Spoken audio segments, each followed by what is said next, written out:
Hello, and welcome to another Website Depot podcast. As ever, I'm your host, Greg Benevent. Once again, I'm lucky to be joined by Noel Dombroski. Noel, how you doing there? Doing pretty good today, Greg. How are you doing?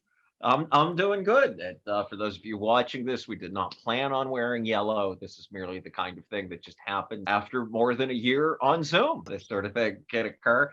You're doing well. I'm glad to see you. But it looks to us that you're coming to us live from the lower inner sanctum of the dungeon. There, if I'm reading this background properly, it's Oh, somewhere yes. deep within the cavernous space. I believe that's going to lead us to what we're talking about today, right, Noel? Yeah, today we are live from the dungeon. Figured it could be really cool to do kind of some lessons from Dungeons and Dragons today in terms of Mhm. marketing. I think there's a lot to learn. I'm a dungeon master Hmm. for D&D. I do sessions every week, and Kat is Oh, also in wow. that session. Hey. Yeah, and it's fun. And so I'm Mm. the dungeon master, so I get to make the rules. But we're going to kind of talk about this more in terms of, if you are participating in D&D. Mm. So I know we talked like a scotch before the podcast, but what do you have any experience with D&D? I do not. I read the Dragonlance books quite a bit as a kid because a lot of them were coming out around that same time. I remember, buying I want to say one hardcover Dragonlance game book simply because I loved the art and I just simply loved reading the things. I saw it as a continuation of the storyline from the novels I was reading. I played quite a bit of the Final Fantasy games as a child, and now sometimes I actually go to sleep now watching some of the old ones, English translations of ones that were never released in America, and looking at it from an adult's perspective. I look very much like, okay, so this video game company had the idea of what if we cobbled together what graphics we could from a Dungeons and Dragons session or what we remembered from that and some Lord Dunsany tale or something and go from there. So, I mean, I would say I have a slightly above layman's understanding of Dungeons and Dragons, but not much more than that. On a solid base. All those Certainly. worlds that you're talking about serve as inspiration for a lot of people when they're creating their campaigns. So just a brief, Mhm. quick overview for the viewers who don't know what it is. It's a tabletop RPG game in which there's a party of players, and then there's a dungeon master who runs the campaign, and they're kind of the storyteller, and they're also kind of God. Mhm. So you tell them what you want to do, and you roll the dice, and the dice and the dungeon master determine what came out of what you wanted to do. Mhm. Generally, a campaign is a party of different groups. You can be, it's all set in like medieval times, so you can be a wizard, you can be a half orc, or a gnome who's a thief, and you can. So we're nerds get together and we pretend we're somebody else on Friday nights for a few hours, and it's a lot of fun. Mhm. But I think in terms of storytelling, but also in terms of engaging people and getting them to interact with you and your content and what you have to offer, I think that Mm. looking at the game from that perspective, you can take some stuff away from it. It's about teamwork and storytelling, and I think that all really factors in. Okay. No, and it's interesting as you said, it's about teamwork and storytelling, which are two things that, for in a lot of cases are diametrically opposed, if not exact opposites. I mean, I think that's so interesting that this features so much of that. Like now, as a dungeon master, I mean, I'm not sure that's the right way to say that, but Oh yeah. as dungeon master, okay, it's like so you're creating a story and the intended audience then is the people playing it or It's almost like you're giving them a sandbox to play in. So an okay. example is, let's see, 2 weeks ago, a story that we did was the party had a scroll they needed translated. So the Mhm. goal for that campaign was to find the nobleman wizard and reach him at this party and try to get him to translate the scroll. And of course, we Okay. are interrupted when a monster comes in wanting to fight the wizard they're trying to get to, and ultimately they're working toward the goal at the end of the day: save the wizard, read the Mhm. scroll, move on to the next step of the adventure. Mm. So if you think of that, it's what it is so much is the dungeon master is telling you what's around you. It's almost like the game is in their head, and as you approach Okay. different spaces, they say, you've entered a dungeon and there's a door door here and you see this and you describe what's around you, basically say, all right, well, I want to check out the door, you know, and you Okay. have your different abilities, you know, maybe if you're a wizard, you have magic. If you're a half orc, you're very strong. Okay. And this plays into marketing because really it is a sandbox. And Mhm. if you can understand the goal and you can understand everybody in your party or on your team and what their strengths are, that can only move you further. So, for example, Mm. if you're trying to accomplish a goal as a team, and you know you've got the big dumb orc, you've got the smart wizard, and then you've got like the quick thief. You know, if you've got the person who's got to arm wrestle to get into the next room of the dungeon, where Mm. are you going to put Okay. up?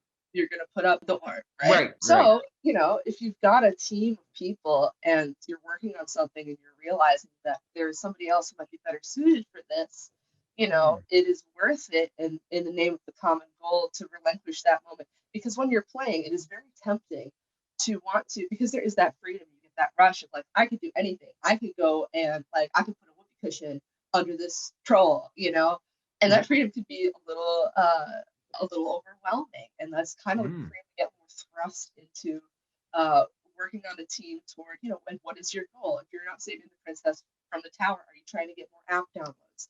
Are you trying to Mm. get more attention for your Instagram? Are you trying to run a giveaway? And if you know as a team what your common goal is, the clearer it will be what your strengths are and what other people's strengths are, and when you need to ask for help. No, that makes perfect sense. That's such a good analogy tied to marketing. I mean, just even knowing. Yeah, I mean that's great about how knowing the strengths of your team and how they even complement each other. I mean, it just as you were talking, I was thinking like just the idea of like, okay, so you have, we got to arm wrestle this troll to get to the next room. So we have the giant orc do it. But that doesn't mean that, the smarter elf or the wizard can't cast the drowsy spell or something that weakens the person that we have to arm wrestle to get down with that. I mean, and also understanding when you can't do that either because a creature your arm wrestling's made out of stone or something. But I think that that all kind of speaks to your other point, which I'm sort of, it's just something I always kind of wondered about in terms of Dungeons and Dragons, and there's probably a parallel in marketing too, I imagine. And you touched on it with the idea of the freedom, is just that like the stereotype joke that I would always see someone make about Dungeons and Dragons is the idea that somebody would the dungeon master gets drawn into a laborious conversation about something that they'd clearly never thought of, or the other person, one of the players, just messing with them. And I guess that was something that I'd always had something of an anxiety about myself, like even thinking about doing such a thing. Like, all right, how do I not create such a world where I don't lead us into, in the sandbox, some kind of, gaping hole or trap that kind of ruins the entire thing. I mean, how do you keep that from happening? And I'm sure when we discuss that, we'll find a marketing parallel there too. Oh yeah. Oh no, and I'm so glad you brought it up because there is. And it's almost like it's a good way to put it. There is a term in Dungeons and Dragons for if you are a dungeon master and you make it so it's very closed ended, and no matter what decisions the party makes, they're always going to get the same outcome and they're going to end up where you want. Okay. That's called railroading. And generally Ah. that is discouraged because you should open up enough paths for people um, that they feel like they're free enough to kind of do what they want and they have different options as to how to solve different problems. But in Mm. terms of, if you really need them to go see the wizard in the tower, that is when like the content writing and all that other stuff comes in. If you go like, oh, you got to go save the wizard in the tower. Who's the wizard? How do we know he's a good guy? They want to go do something Great. else. They don't want to go save the wizard. Think about Mm. this when you're putting your webpage together. Mm. You don't want to railroad people. You don't want to make it clear that I want you to go to here, here, here, and here. You want to Right. make it feel like, and this is something that comes from studying the patterns of what people are doing on your page and, settling like where are the clicks going? What is the train of thought? So Mm. that you can think that because that's what you have to do as a dungeon master. You have to think, all right, what is this person going to think when they see this? What is this person going to think? Because your party that you're working with, just like Mm. your consumers that you're working with. So you take that Mm. data and you look at your sheets. Oh, I know this wizard has the drowsy spell, so I know when I'm writing Mm. this that the wizard can do that. So when you're making your page, if you're like, I want the consumer to go to our first page, and then I want them to read about our subscription tiers, and then I want to. It's about crafting the way to get them there, but don't make it feel like you're railroading there. Make it feel like it's Okay. their decision to go get the wizard out of the tower. It's their decision to go see, what kind of subscriptions you offer, what products you offer. Hmm. But that's when the strategy comes in of how do you get them there? How do you write that story? And I think this is actually maybe the one aspect we'll talk about today that's more putting the marketer in the shoes of the dungeon master. Hmm. But I think that's important because every time somebody comes to your page or comes to discover your business, they are going on a journey. So if you are in control, manage how they get there and get them to where you want them to go in a way that is convincing and compelling. No, I mean I just no, that makes a lot of sense thinking about that because it's like, I was struck by like, okay, you're just telling them, all right, there's a wizard in the tower, get to it, and like, and for lack of a better phrase, it sounds like you almost have to sell them on the initial. This is the benefits of the wizard. Like you go to the wizard, you'll get X amount of gold. You'll learn the spell yourself. You'll have, we'll give you some kind of property in this town. You'll be a hero here. It's not just get, Dale the Magnificent out of the tower. Like there's a reason for it. He's a good guy. The king put him in there. He's a bad dude. We got to get rid of him too, maybe later on. Like, so it's, I like that because that's so, and again, tying it back to marketing is that you can't just assume that the folks coming to your site or seeing your stuff are going to know why this is good or know why yours is the best. You can't assume that they're going to know why we have to get the wizard out of the tower. You can certainly tell them why that is, why they want to do that. Is it and it sounds like just that I was sort of struck by when you were talking there, Noel, about how it's like you can let as the dungeon master, and again here I think he's the marketer too, you can lay out a path of this is what we'd like you to do, these are all the different things we thought you can do, and then you know there's a bit of hope in it somewhere that you can't be 100% right. It sounds like there's some kind of experience or things you learn over time. I mean, I imagine just from talking to you here, you've been doing this for a minute, the dungeon mastering. So so I imagine like marketing, there's got to be some kind of skill learned and experience. Yeah. Oh, absolutely. Yeah. I mean, you level up in marketing like you level up in D&D. But that's where I think failure is really important in both. Okay. Because you learn what path to take and what not. So as, it's a good example. When you want to make a decision in D&D, Okay. let's say we're gonna take on the big ogre and I'm gonna put this dwarf on my shoulders and we're just gonna go for it. Okay. So Yeah. I tell the DM, all right, I'm gonna put this dwarf on my shoulders and we're just gonna charge at him and just like try to punch him in the face. So you roll the dice, and I actually have my with me because I am that much of a nerd. Here we go. These guys, Now we're getting somewhere in this podcast. and there's like look at YouTube like beauty blogger, like I'm trying to show. Oh wow, look at that! Yeah, I mean, no, it's very shiny. I mean, it shows up even against your dungeon background. So you roll, and when you fail, let's say you get a 0, like your successes and your failures are measured on where you land. So let's say this is a 20 out of 20. This is really hard to do. You roll like a 1. That's a failure. It is the job of the dungeon master to make that failure spectacular and mean something. So if you roll a 0, the dungeon master is not going to be like, yeah, you biffed it. They're going to say, you stride towards the ogre, but as you're striding, you find yourself slip on a banana peel, and the dwarf goes flying into a pile of manure. Like that's silly, but you have to make, and that is what makes for a good campaign. Is you can't be afraid of the lows, and that is the same in marketing. You're never always going to have the numbers up. There are going to be lows. You're going to roll a 0 sometimes on a campaign. Yes. How do you make it spectacular? Take that and study it. And I had a professor in school. I mean, it was for teaching like scene study and like directing and stuff. But he said, when you have a problem, most of us want to look away, but the way that you solve it is to stare at it until you're comfortable. So if you messed up, if you rolled a 0 and you didn't get any conversions, why? There's got to be a reason for a critical fail, Right. and turn that into something spectacular. You have to learn from it because that's what's going to push you forward. No, that's exactly right. I mean, as you were talking, I kept coming back, thinking about like, well, what is the parallel here to the 20-sided dice and all that in the marketing? And at least coming from the perspective of Website Depot, it's the closest analogy is probably the analytics. The analytics are that thing you can stare at until you too turn into a stone obelisk, trying to figure out exactly why something changed, why think something happened, or moreover why it didn't.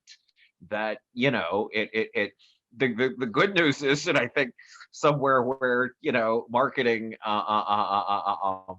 maybe takes maybe diverges a bit from Dungeons and Dragons is that you're not so much at the mercy of a dice, of a roll of it. You do have more agency than that, even though there will in all likelihood be missteps and mistakes along the way.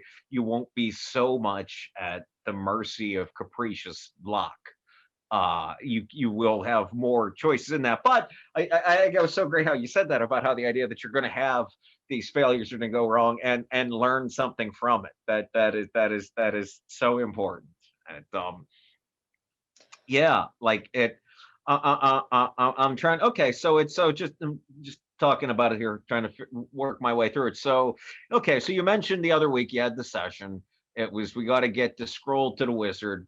To he's got to translate the scroll for us. Someone attacks the wizard along the way, and I kind of got struck the idea. It's like so there's an episodic format. Like this was an episode you had for this Friday night across. Like so there's a larger narrative going to future on, like there's another story, you have the recurring characters, or how does that work for you folks there?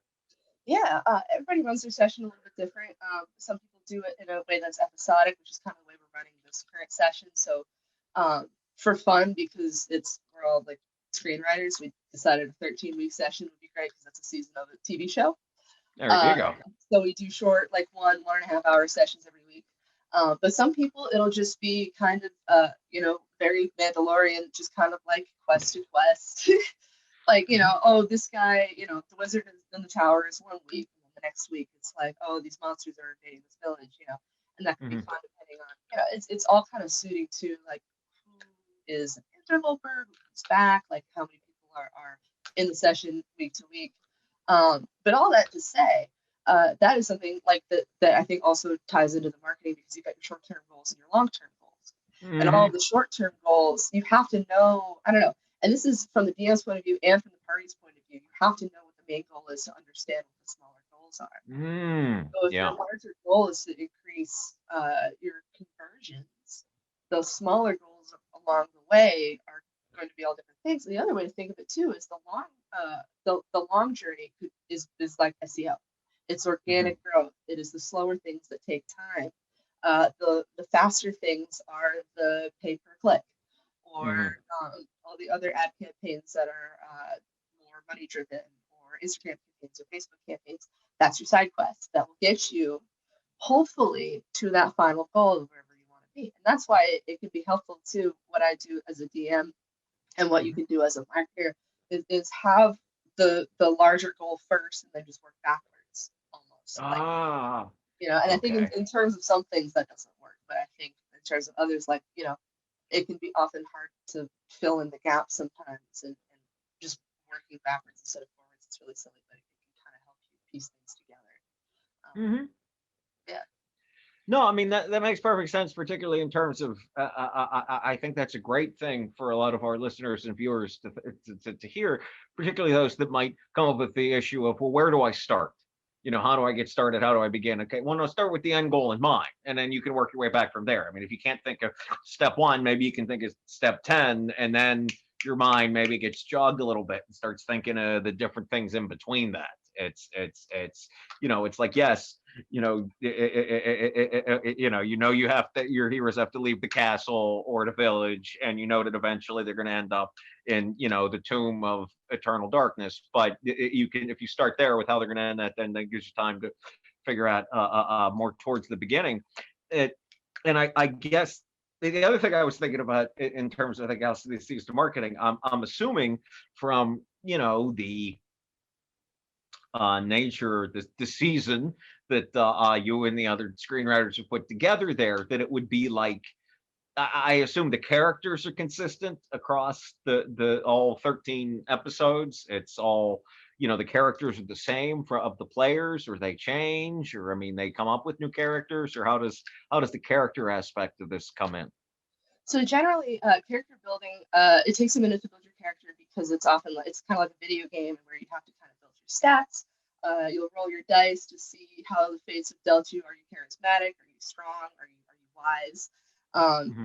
and those things are kind of pieced out. And people will generally have a story for their character going in.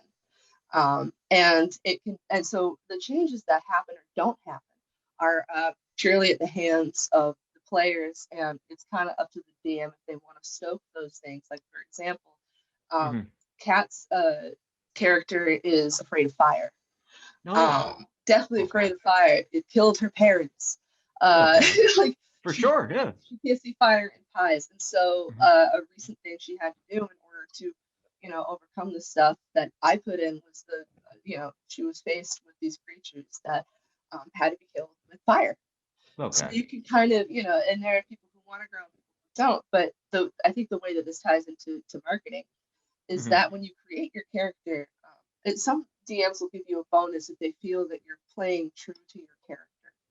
And what Oh. you do when you start is you have your background and you kind of have these traits based on your background. If you're a thief or if you're like a wizard, and you also have your alignment. So I think we've all seen like the charts as a joke, like lawful good, Uh-huh. like chaotic neutral. And Yeah. so the idea is, you might be a really sweet like girl in real life, and you might play this massive evil like half orc, but you're gonna Hmm. play if he's like this chaotic evil guy, you're gonna play it that way. Oh, for sure. And that's Yeah. why you do it because it is fun to. So I think in that sense, um, you know, friends kind of going in should have their character sheet, knowing what their strengths are, and also knowing what their story is. And Mm. if you're going to deviate from that, give us a reason. If you're going to use Hmm. fire, make it a good reason. If you're going to do a brand switch, if you're going to change your style, um, don't just, it would be silly to just do it and pretend it never happened. You know, make it work, make it part of the character of your brand, that transition. Don't just pivot turn, just like a person wouldn't just suddenly, what, I'm not afraid of fire anymore, actually. Right. Think about what's I'm past that phase of my life. I've been exploring me. It's yeah. No, it's exactly no. That's great. I mean, and I know that's something. That's so important. I think for a lot of people listening to this to think of in terms of their own branding. I mean, especially as we reach this kind of, I mean, I know in the daily blogs I talk so much about the idea of being agile, and a big part of being agile the right way is not being agile in such a fashion as to violate your branding. I mean, it's so that gets back to the character creation stuff and that work and that story and those traits that Noel was just telling you there. I mean, those are, in D&D you can call them, character story and traits and all that. But for your business, they're your core principles. They're your mission statement. They're your, what your company is founded around. And so you can be agile around those, but you want to be agile in line with them, that it's so that way you can respond to any kind of criticism or catastrophe or outside stimuli or something like that, but still be consistent and not throw people off too much there. without a doubt. And I think that's another great example too, where you can kind of switch the roles where, we put the marketer back in the shoes of the dungeon master. And that's kind of what you got to do, because when suddenly someone is like, can I try to do this? If you weren't ever considering they would try to put the whoopee cushion on the troll's chair, you got to figure out how he's going to react, you know? But it's also, you got to plant those things. If you think of, I really, let's say the player afraid of fire is your Uh-huh. prospective consumer. And the goal is to get them to conquer their fear. The goal is to get them to click and buy. How do you Mm. do that? So that's the Hmm. story writing. That is the integration of when you're writing, when you're creating content, when you're creating kind of the story of where you want people to go on your pages. Hmm. Plant the plant where then that's the call to action is, are you going to do it or are you not? Are you going to Right. bless the zombies and save your friends, or are you going to go back to having mediocre services? Mhm. Mhm. No, that makes all the sense in the world. I mean, right. Yeah, it's and I do like that. The call to I like the way you reframed the call to action. It's I know so much of when people construct their marketing, and I'm sure I've been guilty of this in the past, or it's like, okay, that's just end it by asking a question or telling you to do something. But there's a really far more important idea and emotional drive behind that, which you just said, which is, well, are you really going to do it? I mean, there's a real, that then it becomes not just a statement, but a genuine, true call. And I like that. Absolutely. Yeah, Mhm. put them in a position where I mean, not in a way that is coercive, but Right. I don't know. I think that like a great example is in maybe in blog writing, if you're doing a study about why you are the better service, um, Mm. that is, if you are the better service, you are the better spell. You are trying to pitch it. It's I don't know. It opens up a different way, I think, of looking at how you're going to rope people That makes all the sense in the world. That I I I believe I've exhausted my own knowledge of Dungeons and Dragons to ask you about, so as to draw out further analogies. Is there anything else that you'd wanted to say about this? That because it is fascinating. Because I definitely did learn a lot. I know I've certainly had friends that have run it my entire life. I've known since I was a teenager, and I've never actually partake, but I was certainly always fascinated by it. So yeah. So is there anything else you wanted to share with us about this? Because it is great. I think we had a lot of good points. The last thing I would impart is something that I've said to Kat as well in terms of D&D, but I will say it to our audience as well.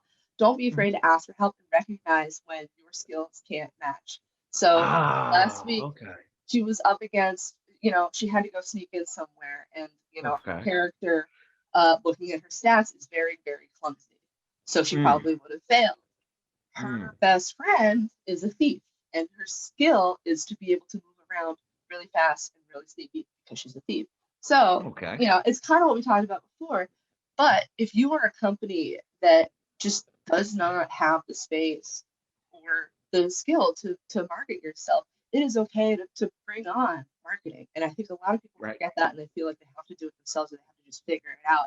But in the long term, it is like D&D, where you're gonna waste so many dice rolls. Oh, You really blow it trying to sneak by this crowd if you're a klutz. But if you ask for that help, you're gonna move forward seamlessly, and whatever you would have lost in letting someone else in and and taking that time will pay off really hmm and that right, and that's even just what you're saying. It's really not like it's that much commitment in terms of time and in terms of setting things up, and it's so much better than the alternative.